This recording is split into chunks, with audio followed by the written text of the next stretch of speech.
নমস্কার বন্ধুরা, আমাদের ইতিহাসের দ্বিতীয় নম্বর টপিক যেটা 16 মহাজনপদা, সেই দ্বিতীয় টপিকের 3 নম্বর ভিডিও যেটা 21 নম্বর প্রশ্ন থেকে আমরা শুরু করতে যাচ্ছি।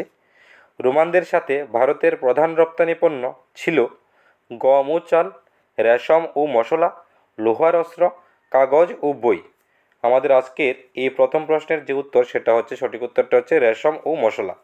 রোমানরা ভারত থেকে মূলত রেশম, মশলা, সুগন্ধি ও মূল্যবান পাথর আমদানি করত।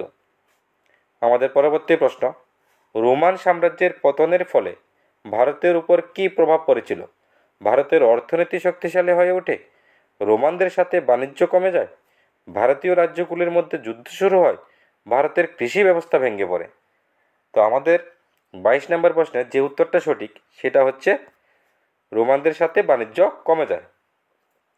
রোমান সাম্রাজ্যের পতনের ফলে ভারতের সাথে তাদের বাণিজ্য সীমিত হয়ে যায়, যা ভারতের অর্থনীতিকে কিছুটা প্রভাবিত করে। আমাদের পরবর্তী প্রশ্ন নম্বর 23, পারস্য সম্রাট দারিউস ভারতীয় অঞ্চল দখল করেছিলেন কোন শতাব্দীতে? খ্রিস্টপূর্ব ষষ্ঠ শতাব্দী, খ্রিস্টপূর্ব চতুর্থ শতাব্দী, খ্রিস্টপূর্ব দ্বিতীয় শতাব্দী, খ্রিস্টীয় প্রথম শতাব্দী। তো 23 নম্বর প্রশ্নের সঠিক উত্তরটা হচ্ছে খ্রিস্টপূর্ব ষষ্ঠ শতাব্দী। পারস্য সম্রাট দারিউস এক খ্রিস্টপূর্ব ষষ্ঠ শতাব্দীতে সিন্ধু অঞ্চলের কিছু অংশ দখল করেন। আমাদের পরবর্তী প্রশ্ন নম্বর 24, ভারতের সঙ্গে রোমানদের বাণিজ্যের প্রধান সমুদ্র বন্দর কোনটি ছিল? তাম্রলিপি, কালিকট, বেরিগাজা বা ভরুচ, চুলন, গুলম। তো আমাদের 24 নম্বর প্রশ্নের যে উত্তরটা সঠিক সেটা হচ্ছে বেরিগাজা বা ভরুচ। গুজরাটের ভরুচ প্রাচীন বেরিগাজা ছিল রোমানদের সাথে ভারতের প্রধান বাণিজ্য কেন্দ্র, যেখানে তারা নানা রকম সামগ্রী লেনদেন করতেন। আমাদের পরবর্তী প্রশ্ন নম্বর 25, ভারত ও চীনের মধ্যে সাংস্কৃতিক ও বৌদ্ধ ধর্ম প্রচারের জন্য বিখ্যাত পথ কোনটি? উত্তর পথ, দক্ষিণ পথ, সিল্ক রুট, রাজপথ। তো আমাদের 25 নম্বর প্রশ্নের সঠিক উত্তরটা হচ্ছে গ, সিল্ক রুট। সিল্ক রুট ভারতের সাথে চীনের বৌদ্ধ ধর্ম, সংস্কৃতি ও বাণিজ্যের প্রধান মাধ্যম হিসেবে ব্যবহৃত হতো। আমাদের পরবর্তী 26 নম্বর প্রশ্ন, কোন রাজা প্রথম উত্তর ভারতকে একটি সাম্রাজ্যের অধীনে আনেন? চন্দ্রগুপ্ত মৌর্য, অজাতশত্রু, সমুদ্রগুপ্ত, বিক্রমাদিত্য। 26 নম্বর প্রশ্নের সঠিক উত্তরটা হচ্ছে চন্দ্রগুপ্ত মৌর্য। তো চন্দ্রগুপ্ত মৌর্য প্রথম উত্তর ভারতকে একত্রিত করে মৌর্য সাম্রাজ্য প্রতিষ্ঠা করেন, যা খ্রিস্টপূর্ব 321 সালে শুরু হয়।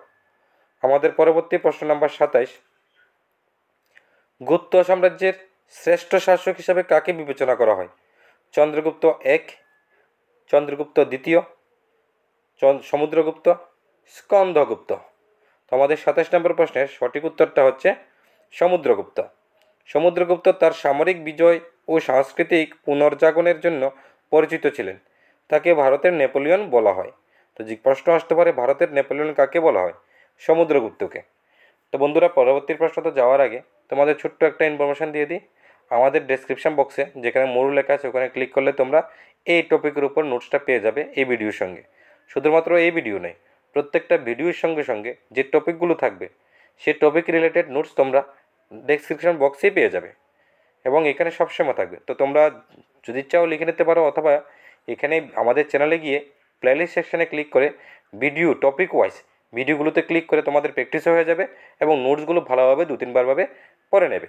এতে করে তোমাদের প্রিপারেশান একটু নয়, অনেকটাই এগিয়ে যাবে। আর এছাড়াও আমাদের হোয়াটসঅ্যাপ গ্রুপের লিঙ্ক আছে, লিঙ্কে ক্লিক করে জয়েন হয়ে যাও আমাদের গ্রুপ।